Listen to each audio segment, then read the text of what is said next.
시청자 여러분 안녕하십니까? 뉴스데일리 베스트 민앵커입니다.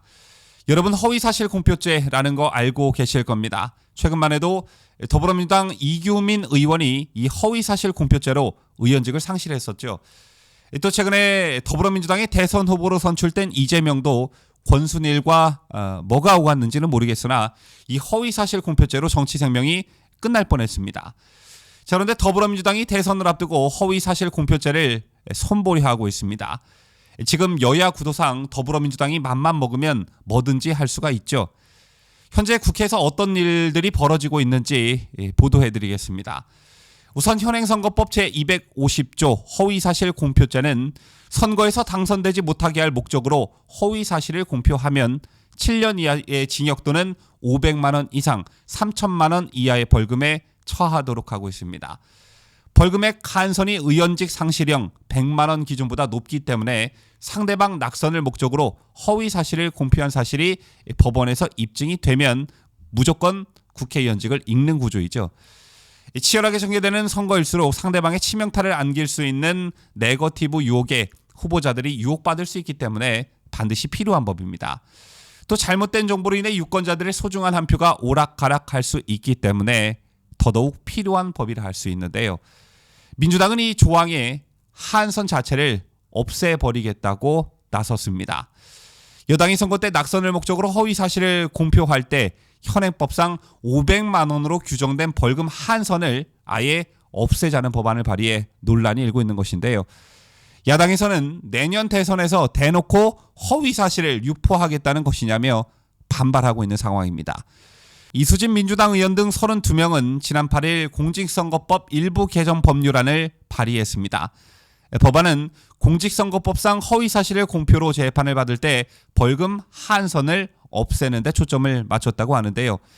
이들이 법안의 제안 이유로 밝힌 내용들을 좀 보시면 이수진 민주당 의원 등 32명은 선출직 공직자들은 100만 원 이상의 벌금형만으로도 그 자격을 상실할 수 있다. 그런데 낙선을 목적으로 하는 허위사실 유포는 법관이 장량 감경을 하더라도 최소 250만 원 이상의 벌금형에 처할 수밖에 없어 당락에 영향을 주지 않을 경미한 허위사실 유포도 당선 무효형에 해당하는 선고를 해야 하는 상황이라고 설명했습니다. 그러면서 낙선을 목적으로 허위사실을 유포하는 행위의 처벌 규정에서 벌금 하한액을 없애고 벌금 상한액은 현행 징역형을 고려해 3천만 원에서 5천만 원으로 상향하려 한다. 이렇게 적시했습니다. 이에 여당 관계자는 미미하든 중대하든 허위사실 유포가 확인되면 당선에 영향을 준다며 법원으로 하여금 단순한 범죄는 의원직을 유지할 수 있어야 하는 것 아니냐는 그런 취지라고 말했습니다. 시청자 여러분 어떻게 생각하십니까? 상한선을 3천만 원에서 5천만 원으로 상향하는 것은 아무런 의미가 없습니다. 그러나 의원직을 상실할 수 있는 한선을 올리겠다는 것은 면죄부를 더 주겠다는 것이죠. 또 어떤 허위사실 공표를 미미하다고 볼 수 있고 중대하다고 볼 수 있는지 그 기준선도 매우 애매합니다. 이재명의 사례만 봐도 알 수가 있죠. 이재명의 대법원 판결의 최대 쟁점은 TV 방송 토론회에서 이재명 후보의 발언이 허위사실 공표죄에 해당하는지였죠. 당시 경쟁자인 김영한 후보가 이재명 후보는 형님을 정신병원에 입원시키려고 하셨죠? 라고 묻자 이재명은 그런 일이 없다라고 부인했습니다.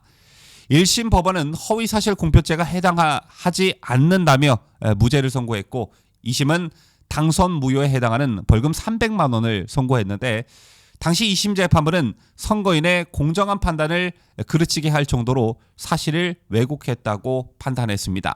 그런데 대법원 전원 합의체의 판단은 달랐었죠. 자, 물론 7대5로 팽팽히 의견이 갈리긴 했지만 결론은 이재명의 발언이 적극적 거짓말이 아니라 소극적 거짓말이었다는 것입니다. 때문에 이재명은 기사회생할 수 있었는데요. 이처럼 이상한 판례를 남긴 대법원에 이어 국회가 나서 이 법의 벌금 한선을 높이는 움직임을 벌이고 있는 것입니다. 문제는 여당이 국회 절대 과반인 상황에서 이 법안을 밀어붙이면 연말 정기국회에서 통과될 수 있다는 점입니다. 법은 공포 즉시 시행되도록 돼 있기 때문에 내년 3월 대선부터 적용될 가능성이 매우 높습니다. 때문에 대선판이 더욱 혼탁해질 수 있을 뿐만 아니라 법원도 이 법에 영향을 받아 허위 사실을 유포한 의원들에게 의원직 상실형을 내릴 가능성이 현저히 줄어들 거라는 우려가 그래서 나오고 있는 것입니다. 여기에 한 가지 더, 더불어민주당의 이중적 태도를 지적하지 않을 수 없는데요. 가짜뉴스는 강력하게 처벌하겠다며 언론재갈법을 발의하더니 국회의원 본인들과 연관 있는 허위사실 유포에는 유리한 쪽으로 법을 만들려고 하고 있다는 점입니다. 차라리 이런 법안을 연구할 시간에 사실적시에 의한 명예훼손죄나 손보는 게 더 나을 듯한데 여러분께서는 어떻게 생각하십니까? 지금까지 저는 자유대한민국을 수호하는 뉴스데일리 베스트 민앵커였습니다.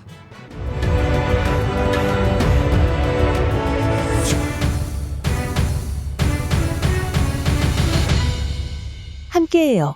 뉴스데일리 베스트.